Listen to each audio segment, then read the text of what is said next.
Welcome back to The Price of Business. I'm your host, Kevin Price, talking to you about you and your business. Delighted to have back on the program. I've been very, very excited. Dr. Charles Murray, he's the author of so many important books, and I'm a huge fan. Some people have Farrah Fawcett major posters on the wall. I have a Charles Murray one on my wall, or at least according to my wife, I should. Love his works. I consider him one of the greatest. I would consider him one of the greatest public intellectuals of the last 50 years, and I'm always grateful to get him on the program. His latest book is so practical and so spot on, and I had only just begun to read it when he was on a few weeks ago. I have finished it since, by the people, and I love the concept. I love the idea, particularly coming from a libertarian, because libertarians are really good at sitting in, being armchair quarterbacks and complaining about the way things are and really being too cynical about taking action. This book lays out a blueprint for rebuilding liberty without permission. What a phenomenal idea. Dr. Murray, as always, welcome to the program. My pleasure, Kevin. Tell us a little bit about the book. Well, basically, it takes on the regulatory state. And it does so because of all the ways in which I have been increasingly conscious, as just about everybody has, that they got their fingers into everything.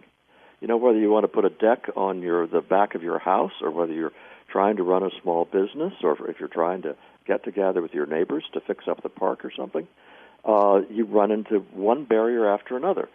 And I watched this, and I said, there's got to be a way to fight back, and the book is the product of trying to think through that problem. Yeah, I love it. It makes so much sense. And I've been thinking about your concept a lot lately as it relates to the so-called gun-free zone situation.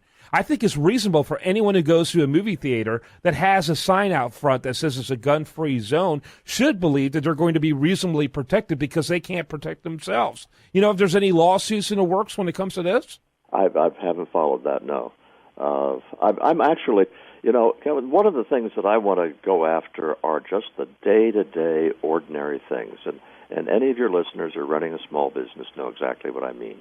The amount of time and effort they waste trying to comply with regulations that are pointless and stupid, and then the ways in which they cannot fight back if the regulatory agency says, you haven't done X, Y, and Z, and you owe us $7,500. Or you haven't done X, and so you've got to redo your whole place of business at the cost of $30,000 to comply when there's no point in it. That's the kind of it's bread and butter, ordinary things that keep us from living our lives as we see fit. And so you're talking about individuals on a very small scale being proactive rather than being victims. Right, and the situation that we're faced with right now is you can't fight back.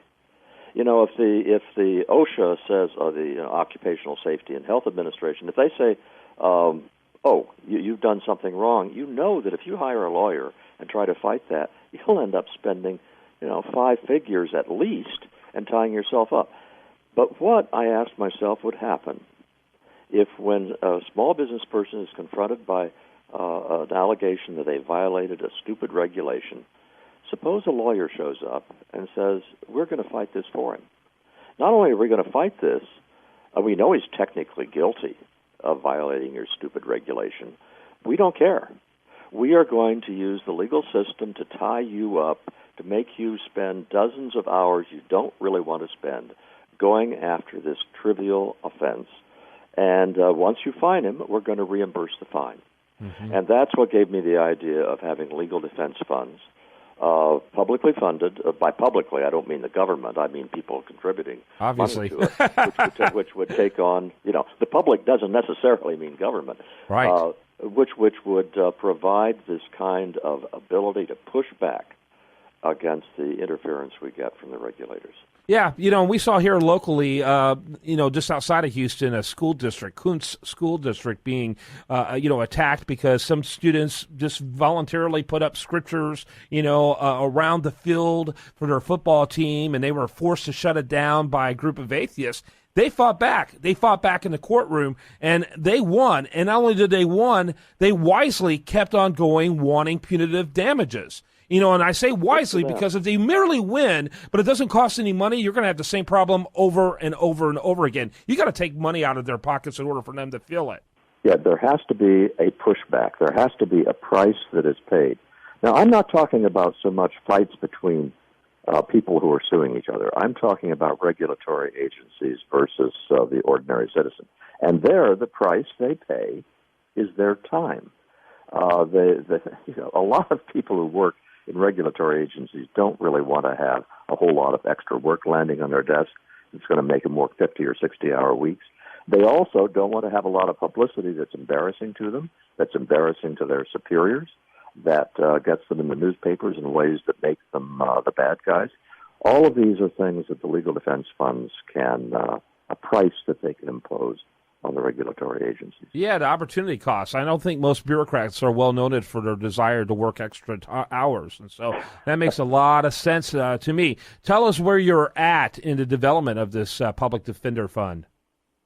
Well, it's an odd situation because I write books.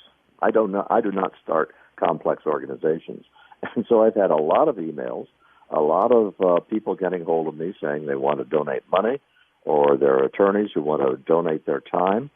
And so what I've done is I know of people who are looking into setting up an actual organization, and I am acting as a transmission point to get these people together. But I personally am not engaged in that process. Interesting. We're talking to Dr. Charles Murray, author of many books, including By the People, Rebuilding Liberty Without Permission. How's that book done? Because it really is different on many different levels from anything you've written before, in my opinion. Yeah, it's gotten a lot of positive response. It has not hit the bestseller list, not surprisingly. It's not that kind of book. It's a blueprint. It has, I think, triggered a nerve, because this is not really a partisan issue when you get down to it. You have lots of small business people who vote for Democrats, but who are just as irritated and frustrated by stupid regulations as conservatives are.